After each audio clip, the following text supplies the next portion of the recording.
Oh man, I don't know about you guys, but I have been waiting for this day for such a long time.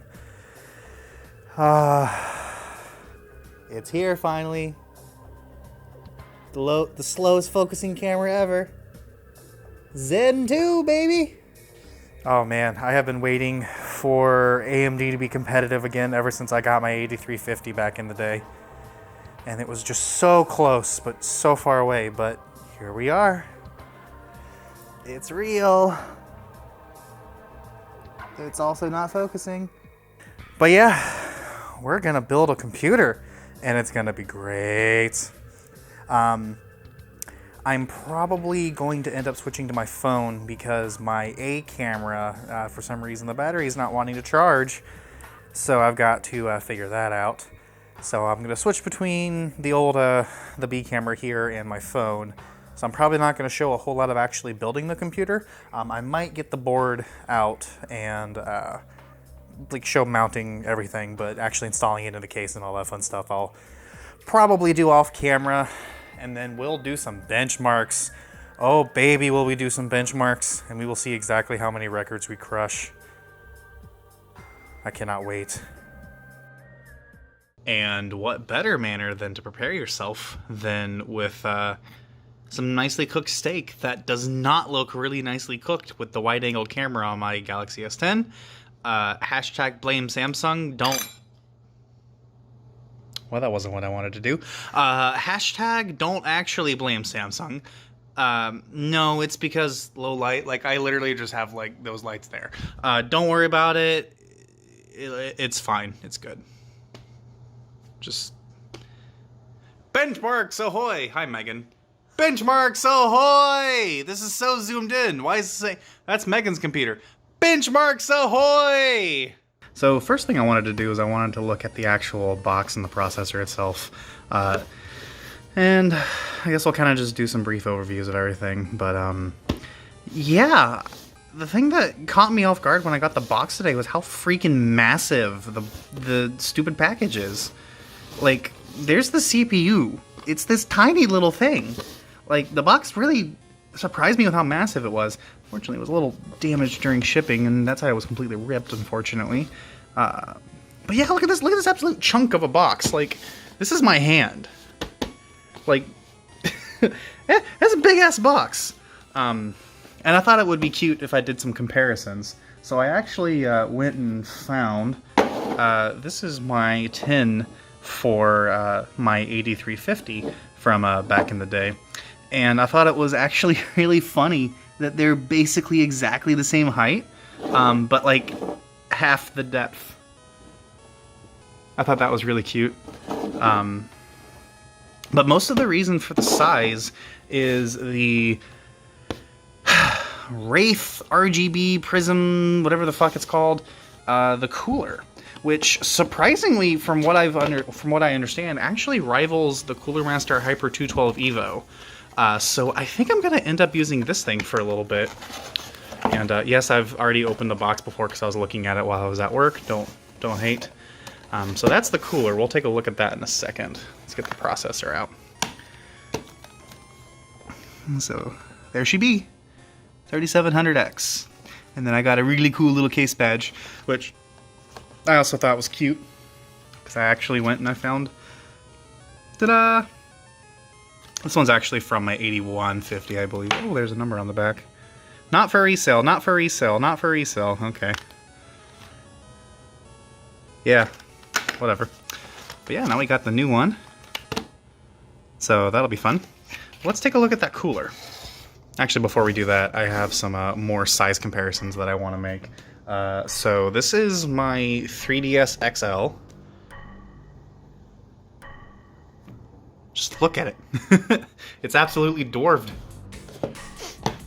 And so this is a Super Nintendo cartridge, which is basically, again, the same size. And for giggles, I also went and I found, so this is the stock cooler for the 8350.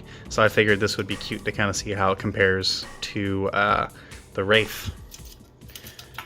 And, well, here she be.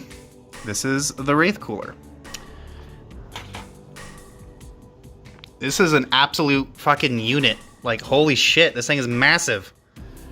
It's got headers, so you can connect it to a USB header, or you can connect it to an RGB controller if you have that already. There's the pre-applied thermal paste, which unfortunately I'm gonna have to use because I tried to go track down my tube of paste, which I saw literally the other day, and now it's just gone. So yeah, I'm gonna have to use that depressing mess, at least for a few days, and then I'll either find my tube or I'll just order some more. But yeah, it surprised me how well built this cooler is. So we're gonna put it through its paces. Let's get to it. Let's install the processor. Now I also wanted to just kind of do a brief overview of my motherboard and why I chose this specific one. So this is the MSI B450 Gaming Pro Carbon AC. Now the reason why I picked this one specifically is because it's got baller VRMs, and it will basically be able to take everything, including a stock 3900X and possibly an overclocked 3900X, and everything else. So don't ever have to worry about OCing, don't ever have to worry about VRM thermals or anything like that. It's got two M.2 slots, it's got two 16X PCIe slots, it's got three 1X slots, it's got a really good audio DAC on it. Up here, obviously it's got Wi-Fi and Bluetooth built in. I don't really care about those. Thank you, bag, for not spinning. So it's got two USB 2s and an old PS2 port, which I actually really appreciate when you're troubleshooting things. These are the screw-ins for the Wi-Fi antennas. I wasn't really happy at first that I had to pay for Wi-Fi to get the board that I wanted, but they have the added benefit of including Bluetooth, which is fucking great. That means I can emulate Wii and I can do all kinds of fun stuff with it. It's got two USB 3s as well as gigabit LAN, and then it's got a USB-A 3.1 and a USB-C 3.1, as well as, like I said, the really good DAC and the gold-plated connectors and optical out and all kinds of good shit.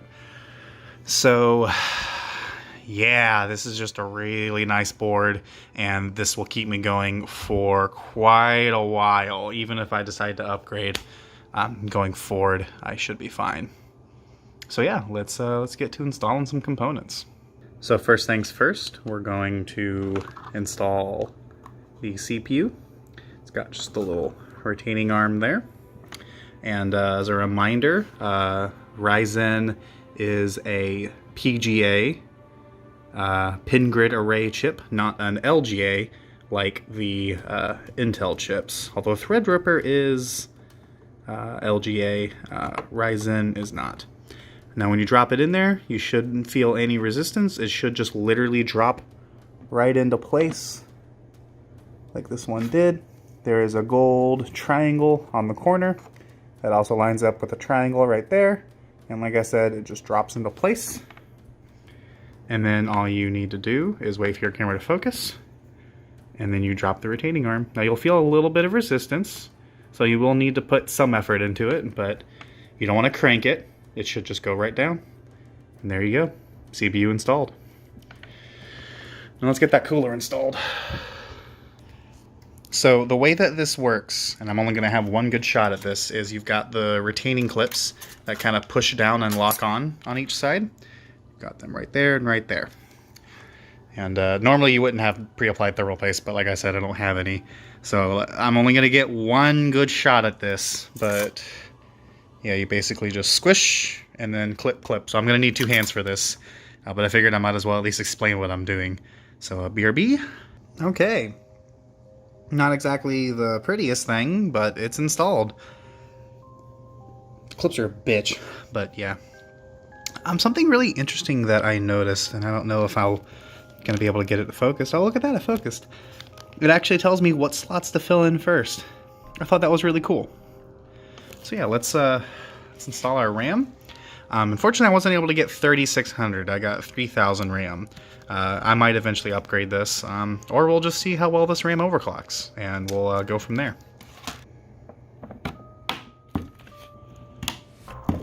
Now, next I've also got a 1 terabyte M.2 SSD that I'm going to drop in here. I did not go with an NVMe drive because for the same price as a 500 gig, I could get a 1 terabyte. And for gaming, NVMe really isn't that important. You'll save another few seconds, sure, but I'd rather have double the capacity versus the 2 to 5 seconds I'll save loading. So yeah, let's install this bad boy. This is actually the first M.2 drive I've ever had, so I know it's basically just a SATA drive in a fancy chip form, but god damn it, I'm still excited.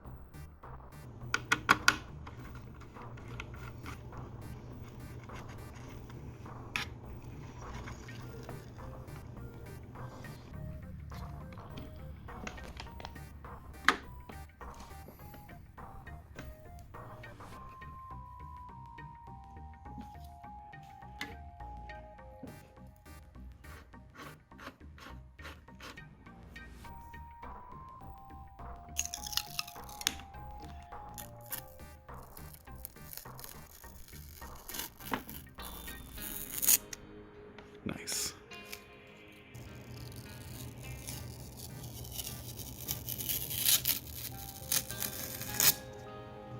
And now I get to show you my favorite part about this board and why I picked this board in particular, which is going to be this little button right here. So let me go show you what it's used for. So one of the reasons why I picked this board that I didn't mention earlier is a feature called USB Flashback, which basically means that I can put a ROM file on a USB drive and then press that little button back there while it's booting, and then I should get some LEDs, and then it should just flash whatever BIOS is on the drive. Oh, okay. Well, at least we got power, we know that much.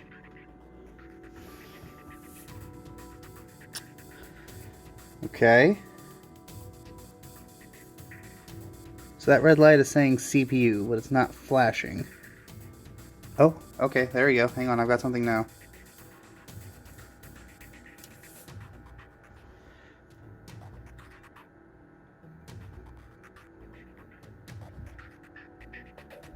Well, I had something.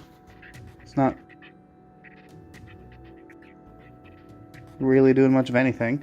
The fans on my graphics card are trying to spin up, and then they're immediately shutting back down. Okay, I'm getting another flashing light. I wonder if that's an error code because the drive isn't formatted correctly or something.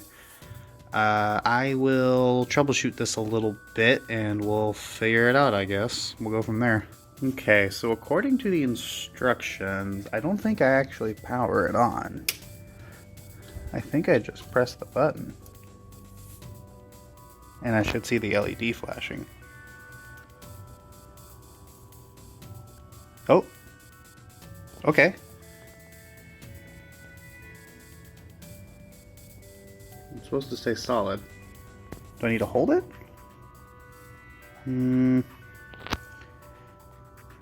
Okay. Yeah, it's consistently 3 red flashes, so that tells me that's an error code. Okay, back to the internet we go. Okay, so good news. I reformatted the USB stick and copied the file back onto it, which was the same file actually. I just copied it off and back on again. And then I just pressed the button while it was booted, and then it powered up, and now it's flashing. So we're good. About 5 minutes of this, and then I will have a BIOS that's compatible with Ryzen 3. And then we get to play with the system. Well, actually, first we have to install Windows on the new M.2. But yeah, we're making progress. Okay, so it rebooted and we have video. The file name is correct. The date is a little early, so I guess they built it and then they did validation and released it on the 1st of July.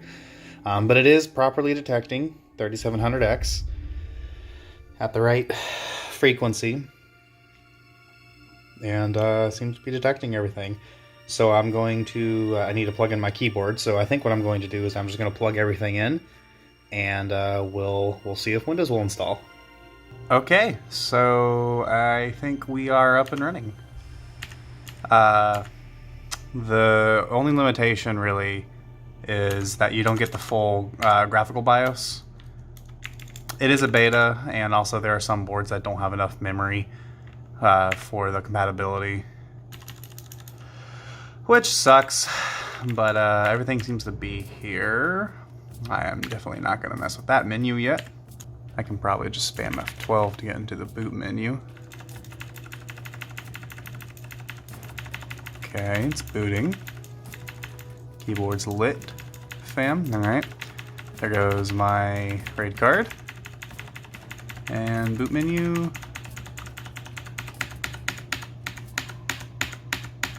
Did that work?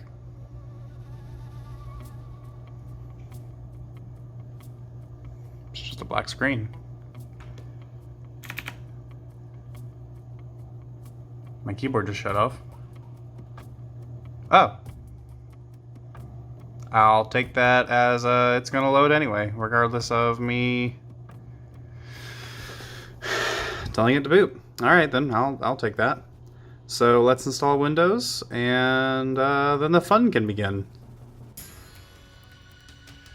Wow, installing Windows can be a pain in the dick sometimes, but finally got everything up and running again. Now, since it's not focusing, oh, thank you for brightening up everything. So these are the numbers that I got when I did my 1080 upgrade video. 927, 922, 920. These are actually no longer accurate because these are pre-Meltdown Spectre mitigation patches, and also overclocked, and also Windows LTSB, LTSC. So these are basically my absolute peak performance for my 6700K. Nowadays, the numbers are anywhere from the 600s to the 700s, depending on how much IOC and what solar events are going on that day. So, we are going to see a straight balls to the walls, best of its class that I ever got for my 6700K, versus the completely stock, non-overclocked, running standard Windows. I haven't even installed the chipset drivers yet, just because I wanted to see how much better this is. So no chipset drivers, beta BIOS, so very preliminary support, no overclock, crappy RAM speeds, only running at 3000 megahertz, and using the stock Wraith cooler. So yeah, let's see how this works. I'm so excited.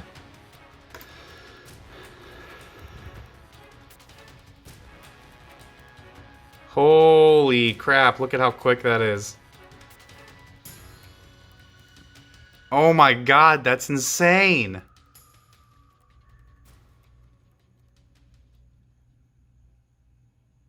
Wow. Focus. 2030.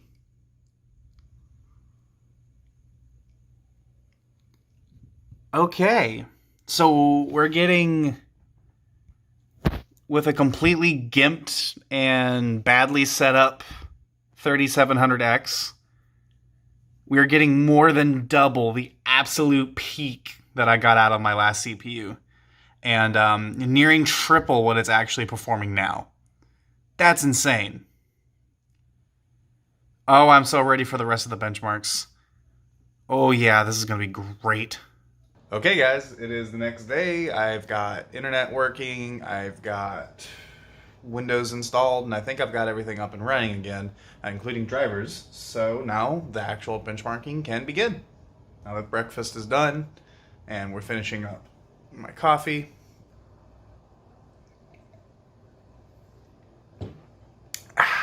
Let's do this. Okay, and here are the game results. These are the ones that I was most interested in because these are the games that I had the most problems running, as well as a benchmark of CSGO, because most people who do benchmarks of CSGO are using the benchmark map, which I don't really feel is an accurate representation of how the game is played. Neither do I expect that bot deathmatch is an accurate example, because it's just a bunch of randomness happening, and it's not really predictable and repeatable and bleh, but this was more just to give you a rough idea of how the min, averages, and maxes would work in your quote-unquote average game. I also tested PUBG. This was tested in first-person mode on Erangel. I tested Black Ops 4 because Black Ops 4 is a stuttery mess on my old CPU. Hitman 2, I tested on the Mumbai level specifically because that level brings my 6700K to its knees. And you can see that while the mins are kind of low on several of these games, really, they kind of have consistent low numbers, but the averages are great. They're consistently around the 130 plus mark. But all in all, very, very happy with the performance increase of this processor.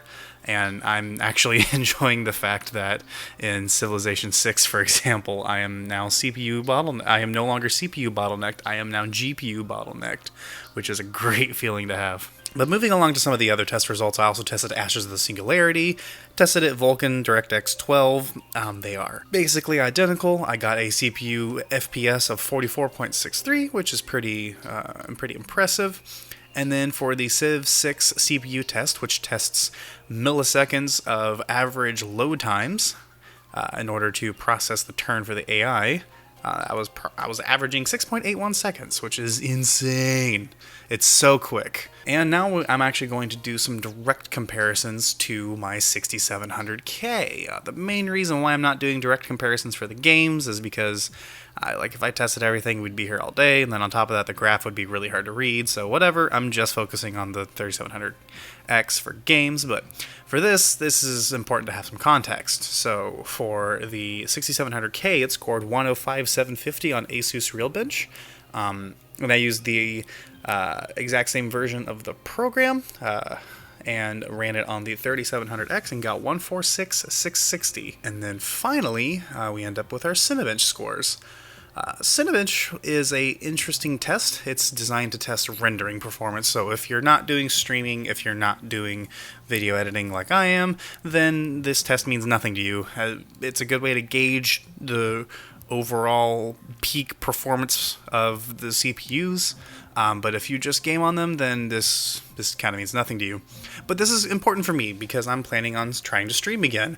And I don't know if you guys remember my streams, but if I was playing anything other than retro games or slower games, it just turns into a blocky mess. The few times I tried playing Call of Duty on it, it was just completely unwatchable. But you can see from the new numbers, we went from 923 peak performance to 2037-33 average. And with Cinebench R20, which is considered a more realistic and accurate test nowadays, went 2417 on the 6700K and jumped up to 4659.67 on the 3700X. So depending on the workload, we're looking at basically a 2 times just straight doubling of performance and rendering, and in some cases it can be as high as 3 times. Well, I don't know about you guys, but I am certainly glad to finally be done with benchmarking, with editing, with all of this, because this whole thing was just, wow. It's a little crazy. I may or may not be filming this 3 weeks after I did the rest of the video, because I may have forgotten and got busy with life. But see, that's the beauty of editing, is that you guys don't know. So just pretend like I didn't tell you. Haha. But yeah, that was a lot of fun. If you guys have any suggestions for things you want to see on the 3700X, let me know. Games you want to see streamed, benchmarks, software stuff, whatever. You name it, I'll probably look into it. I think the next task is actually going to be having Megan build her first computer. I'm going to have her take the 6700K and we'll build her a computer. And then if I can make myself do it, a third video, because I want to turn her computer into the home server. Because the home server we have now is the 8350 and blah, blah, blah. But I want to turn the 6700K into the home server, so when she's not using it, we can use it for other things. That could be a really interesting video, and setting that up, and media streaming, and all that fun stuff. But that's for another day. Yeah, with everything said, thank you guys for watching. Creative sign-off.